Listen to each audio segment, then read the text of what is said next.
Greetings, my peoples. So this broadcast was gonna be live, but we had some technical fucking issues with the weather. But like, check out this fucking beautiful scenery. Check out this beautiful chick. Her name is Mel. Hi. Hello, Mello, my pillow. So for the next few minutes, we're just gonna smoke some weed, enjoy this fucking beautiful scenery, and talk about life, love, laughter, love making. Are we doing that? You were good? We could. She says we could. We could. I like that. I like that. So yeah, do you have something for us to smoke here? Fucking stokkertjies. Let's have a look. So yeah, but normally there would be fucking. It's more. I've got a light too. I'm gonna light it too. I hope so. Yeah, so this morning on my way to Sierbrak, ran into Mel and then she told me something about tarot cards, which I don't really subscribe to that type of, I don't know, I don't think it really works, but she says it works, and she, asked her if I can talk to her a little about it, and she can explain some of this tarot card goed that she's to me, and yeah. It smells kaklik, eh? Love. So where are we starting with our conversation? Ask the questions. I've got the answers, I think.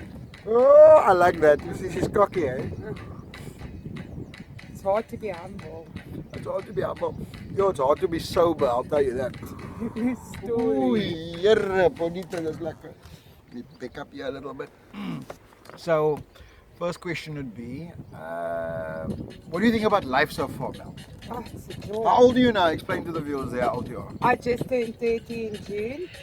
Turned 13 June. Yeah. Spent most of my 20s just trying to figure out what I was going to do when I'm 30. Now I'm trying to spend most of my 30s trying to figure out what I was going to do when I'm 40. Yeah, you'll make it. And what do you think of the difference between 21, 31, and 41? I don't know, I haven't reached 41. Yeah, but what do you think the difference between 16, 21, and 31? Like, let's Maturity. maturity. So we do the same things, we just do it differently. Yeah, nothing changes. It's just you learn to work with your personality, your core being. My core being is not that strong because I'm in a wheelchair, so my core's a little bit weak. Oh, this is kaklik. So what we did early on, before we started, we also took like 3 or 4 different high grades. We put it in 3 little fucking bugs eaters, like I can taste the weed, and it's already making me, as you guys can see here, but like I'm already feeling tired-ish. Yeah, but like, what do you think about the 6 podcasting that I'm doing? I think it's interesting. I think people should be educated, liberated. Yeah, That's- for sure. I guess it's subject to relativity at the end of the day, but how would you know what you like if you haven't tried it? For sure, for sure, for sure, for sure. And as we get older, we look at things differently, I suppose. Absolutely. The same way I saw life when I was 16 to when I was maybe in my mid-20s up to now, like every few years there's such a huge shift in energy. It completely changes the way you look at everything. Okay, definitely. So, what's been your most scariest thing sexually? Seeing that we're talking about the sex thing now. Sexually scariest thing. I once agreed to BDSM. Tell me a bit about that. Us colored folk, we're not into the BDSM thing. It's something for the white people. Like, okay, can I just say there, it was scary.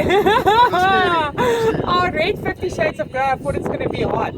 Yeah, And so tell us about it. So I knew this guy for a few years. I shifted some energy, like my look changed a little, and this guy took interest in me. And we started hanging out, like life was good at that stage. And I was like, this is what he wants to do. So now at that stage, we hadn't had sex. Yeah. So I'm like, we've done sexual stuff, but we haven't had sex at that stage. So I was like, yeah, let's try it. Like, this is, I read the books, it's amazing, let's do it. And then once I got into the situation, like everything was going well. I mean, it was aggressive, it was dominant, but it was good.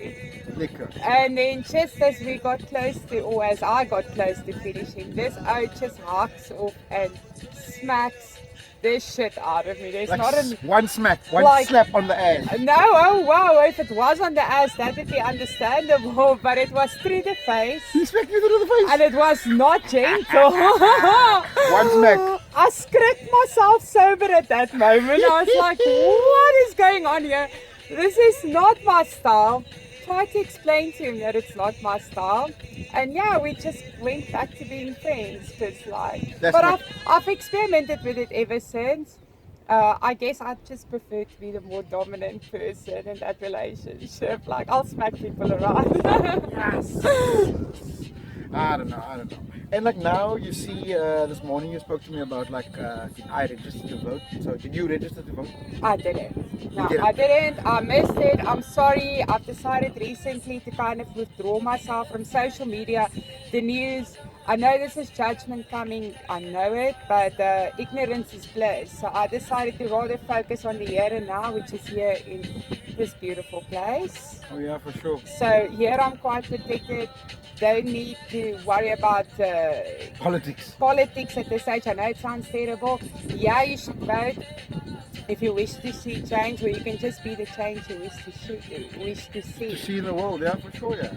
Okay, enough about the politics now. I just had a little bit of a bitter taste about the local political marketing strategies. I see them out in the different areas of Cape Town as I'm going from the one place to the other side of Cape Town. And we all know that it's a con. We all know that they're just here handing out fucking flyers now, pretending that they're caring about the masses, but they don't really give a shit. So if you are out there and if you're voting, vote for a new guy. Let's give a new guy a chance, like fucking Fario Adams, I suppose, or something. You know, they're the triple C guys that at least doing something quite in the plane there. Anyway, political rant finish. Let's get back to this beautiful scenery and this beautiful girl now. I've been begging to have Mel on my sex podcast because Mel's very she's younger than me, but I feel that she's an old soul. She advises me so now and again. I listen to her. So it's by a full cut, but every now and again she's fucking perfect. So let's get back to the sex and love making and such a good fucking politics, no climate politics. We are done with politics. We're done I with like politics. that. Was- Let's was go vast to no bed sound. politics. To bed politics. Nice. Bed politics. And I think that's a cue for another joint, don't you think so? True story. Bed politics. Question for the viewers out there. Do you smoke weed? To those of you like me, I'm a stoner. I'm about to have a cannabis breakfast, cannabis lunch, cannabis supper in Overstrand, maybe in the foreseeable few weeks. Something I've been looking at for a while of doing. We did have a beautiful resort to do it in. Oh, thank you. We did have a beautiful resort to do it in, but due to the levels fluctuating of this COVID bullshit, it's a little bit tough to commit money, time, and everything else to that. So we're gonna start a little bit smaller, but where there's ganja people. With this ganja people, there's a great vibe, man. So wait. Okay, that's enough of me advertising my next event. Let's get back to the sex stuff. Bed politics. So you are the dominant person in the bedroom. You said Depends earlier. on the situation, but I prefer being the dominant person. So is that something that you want to become? Is it something that you are naturally? Explain that to me. Like, okay, so when you get into all sorts of weird stuff like I have in the past, you start questioning, first of all, who am I? What am I doing here?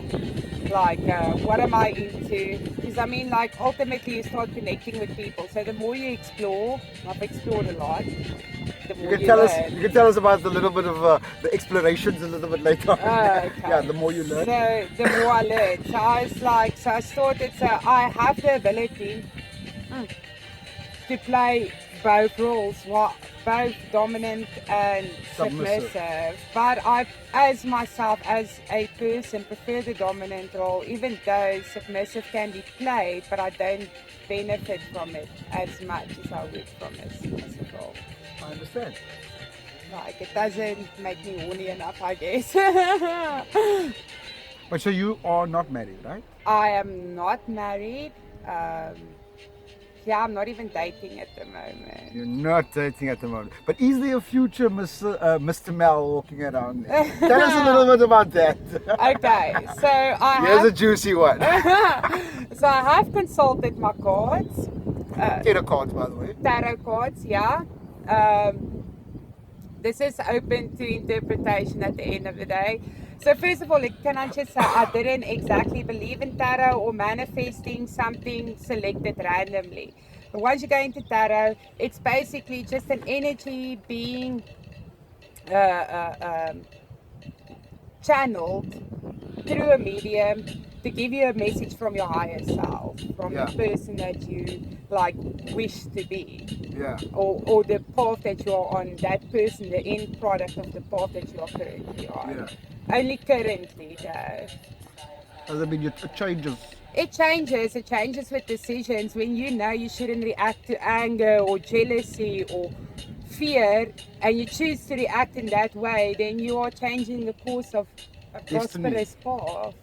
You basically everything we do in the world A ripple changes effect. a ripple effect, like this beautiful lake that we're sitting at now. What a story. So Mel says that everything you do has a ripple effect. So behind us is a great body of water called Grootvlei. Yeah, we obviously see ripples on the water now, obviously caused by things moving in the water and also the air blowing on the water. I think engineers would call it conditions acting upon a point or conditions influencing a result. That's no engineering terminology. I just call it the butterfly effect. Butterfly effect, it's all the fucking same thing, man. Yeah, but like, and so what do you think couples out there can do to spice up the love life a bit? And as you called it earlier, sexual politics, bedroom politics. Bedroom politics. I think I'm gonna name this podcast Bedroom Politics. To the viewers out there, sorry to cut you in. To the viewers out there, is Bedroom Politics a good name for my sexual podcast? Just slap me inbox. idea. That's an idea, yeah. Now I must get royalties for that shit. Okay, so I guess the first thing is communication, which is quite important. Like I said, the first introspection. What do I like? What do I want out of life? What fantasies am I willing to act upon, which aren't I? And then secondly is communication. Speaking to your partner, listening to their side of the story. If this is to the monogamous people, I mean, like if you have one partner, then you can like first discuss this with the person, whether it's BDSM, trying different locations, trying swinging Swinging. or multiple partners. And toys and role All of plays. that. But the first thing that you need to do is, like I said, introspection, communication, and then kind of meeting in a middle point where you're like both comfortable with it, where you go like, yeah, this is what I'm willing to try, this isn't me, like, without like it causing some conflict in your relationship. You shouldn't go like, yeah, this is my fantasies, yeah, I'm gonna do it, like I don't feel a fuck for you, sorry, but that's not the case. You have to go and consider your partner, and if you love this person, then your fantasies will eventually merge and create your own fantasies together. Communication is key. Yeah, I have to discuss, but first introspection. What do I like? Secondly, what do you like? And then in the middle of what I like and you like, we find middle common ground. Yeah, A respectable happy place. ground. if you Yes, think and nobody's about it. smacking nobody. Well, there can be smacking, but it depends where and Okay, when. man. Oh man, oh man, oh man, oh man. Do you have a question for me, or must I just ask you questions? I don't know, like I didn't actually think of any questions. I actually didn't think of any questions. Give me 20 and a half minutes to 20 and a half think of minutes. that. She's No. getting away out of this push. You know, when I asked her to film, I said only 30 minutes. So I should look at the camera and I think I'm going to miss this one. But okay, I've got another question for you then. Do you think sex was different 20 years ago? Not personally now, talking about community. Yeah. Because look, you know, you've got young friends, you've got older friends, so I'm sure you've read into Like, do you think sex was different 20 years ago to what our sex is now? I think what was different 20 years ago was information. Yeah. So people couldn't, I mean, like you did have books like Cosmo and, you know, all these FHM and stuff Yes. giving people tips, but it was like kind of shaded where now you can just go online, Google your kink, and you'll find a whole community built around that kink. That specific kink, Yeah, so I don't think things were much different. I have spoken before about the Kinsey. No. He was the guy who wrote the book on human sexuality. Published first male sexuality, and then his second volume was on female sexuality, which kind of upset the public because apparently We're females gonna get into that in a moment. Apparently females, yes? weren't allowed to enjoy sex. They believed at the time, I mean, turn this thing a little bit. Talk. I'm listening. they believed at the time that all that there has to be penetration for women to enjoy sex. And And yet that's only one of the zones, right? that's the last zone. The last zone. Okay. Ultimately, so what they did, like Kinsey, I'm sorry, I can't remember his first name, Alfred Kinsey. Alfred Kinsey. Yeah, go read up on this brilliant, actually this found out a lot of interesting stuff. So he got married in his mid-40s. He truly didn't understand sex. He grew up in a very conservative family, and so his mother caught him masturbating, so he really did think the idea of sex is like dirty, kind of just something that you do as a necessity to Procreate. True story. Okay. And ultimately, so what happened, he got married. He was in his 40s when he got married, 44, 45, I think. But the girl he married like had some sort of a problem with her hymen. This is going into medical terms now, but so penetration for them were painful, unpleasant, and then like so they started looking at possibilities, but no one spoke about sex back then. I'm gonna have a doctor on the podcast. Maybe next month. I did write to two doctors. I wrote to obviously a female doctor and a male doctor. I'm waiting for both of them to respond. But I kind of feel that the female doctors going to come onto the podcast, not the male doctor. I've had more females call in. I've had more females respond. I've had more females on the podcast than males. And that's not because I like females more than what I like males. I just think that females are a little bit. Can I be right in saying females are a little bit more brave when it comes to sex? I think Once they are confident. I think first of all, like you have to females think equally amounts a day of sex, like the same way guys does. But when you look at women, like actually they did another study. I'm sorry, I read a lot of studies, but they did another study on. They showed. Saw this on Sex Explained, which is a great documentary series. Sex Explained. It's on Netflix if you guys want to check it out. It was, so they did a whole thing where they put a bunch of women and men into a room and they showed them different types of porn, gay porn, lesbian porn, straight porn, and like I think there was even a scene with animals having sex or monkeys having sex. And they found out that men and women reacted equally to the lesbian. Yes. More men reacted to the male-female or the straight. Less men, women were actually more turned on than men by the gay thing. Like, but at an alarming percentage of women found gay porn a turn on. They monitored their brains as well. Like, sorry for my face, but like it was just weird for me to keep an open mind. Keep an open mind, but I'm trying my best. And then even like some like where men kind of fell away with their they didn't get as turned on by the monkeys having sex. More females were turned on by monkeys having sex than males, and that is such a weird thing to think about. Who gets turned on by monkeys having sex? Okay, if females do. No females judgment. do. Females do. Get turned on by monkeys having sex. Oh my God, every time I do this conversation with people, I learn some more. And today I've learned that females get turned on when monkeys have sex. Well, not all females. Not all females, okay. But yeah, it's there. It's out there. It's normal, actually. That's so fucking mad. Yeah, but there was Can more. I grab Yeah, that for lighter? sure, for sure. Thank you. There was more female interaction. I'm experiencing more female interaction with the sex podcast than what I experience with male interaction. I don't know why. Something I'm trying to figure out. Maybe I should just like ask a psychologist about that.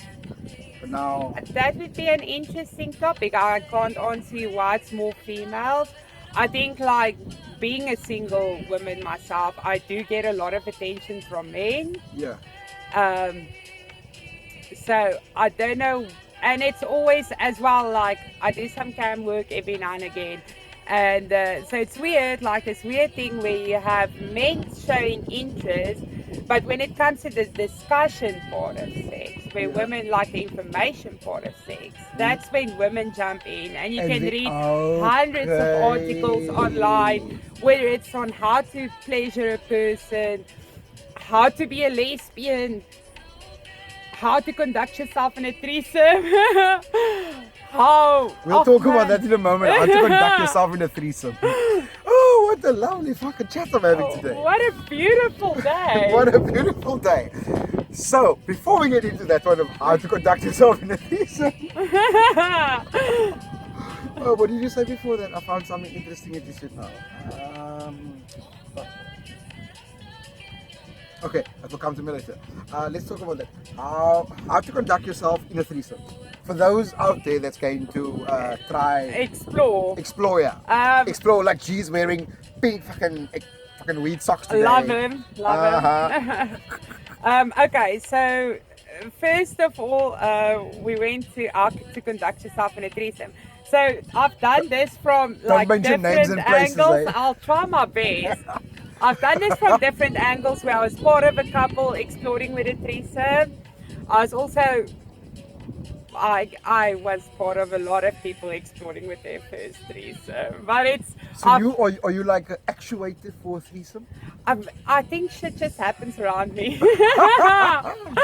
I guess I'm a little more open-minded. I understand the human condition and the need to explore. I mean, like most women are quite afraid because we grew up in quite conservative communities to discuss sex, so they meet their guy. This is open-minded. This allows the women to be more open-minded and to be more open. And like I said, like at some stage, like most people have bisexual thoughts, even though like you can put it at the back of your head, it will always be there. So like it's just about how willing you are to explore in that area. But women are more willing to explore. I do see a lot of, well, I do come across a lot of women. Come across a lot of women. She comes across them. She comes Pun on them, she intended. comes under them, and she comes across them. That's fuck, man. I don't know, threesomes. It's a unique setup, but so my tips as a couple is what works is discuss it, find the right partner. If you feel unsafe picking someone off the street, and I'm not talking about escorts or street Something, women, yeah. like, but if you don't feel safe doing that, like, I go to an escort. It sounds terrible, but it is not. It is the cleanest partner you can find. I've met some very nice escorts in my life. I've driven some very nice escorts. It was a Ford car back in the day. I used to moor the escorts. What?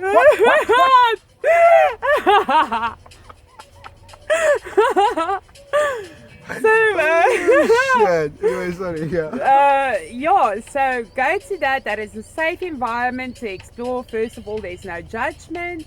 There is no guilt. Yeah, it will cost you a pretty penny for a pretty girl, but Should people- ultimately it is clean and safe. Seeing that we're talking about going to escort, should people pay for sex? I mean, I do know, and this is something I do know. It's something that very few of the friends that I hang out with, and I must actually say that many of the people I roll with do know that. In the beginning of the the world or the time or what we have now, this construct that we're all playing in, sex was solved. In the end of days, only three things will be solved. It will be sex, murder, and water. Funny again that we are at the lake, but in my humble stoner comedian opinion, the last three things that this society or human beings are going to trade amongst each other: sex, murder, water. That's it. Anyway, let's get back to business here. Okay, so where were we? We were in how to behave yourself in a threesome. Okay, so first of all, as a couple, communicate, find the right girl or guy or whatever your setup is. So I mean, it could go both ways. Then secondly, discuss hard limits. Like some people No pineapples don't allowed. No allow- pineapples. fuck yeah, like, but first of all, like some women don't prefer their husbands to be as big of a part of it, you know, like penetration and stuff like that. Discuss your hard limits, first of all. Second of all, discuss these with whoever you pick beforehand, Yeah. so they are respectful within the bedroom. Yeah. And then second of all, be fair towards your partner. I Yeah. know this is a new person, you want to gonna jump their bones, it is a new experience, it is over the top. But always consider your partner first. Let me just cut you word there quickly. I'm just going to quickly pause this for a No second. We'll stress. continue now in a moment. I'm just checking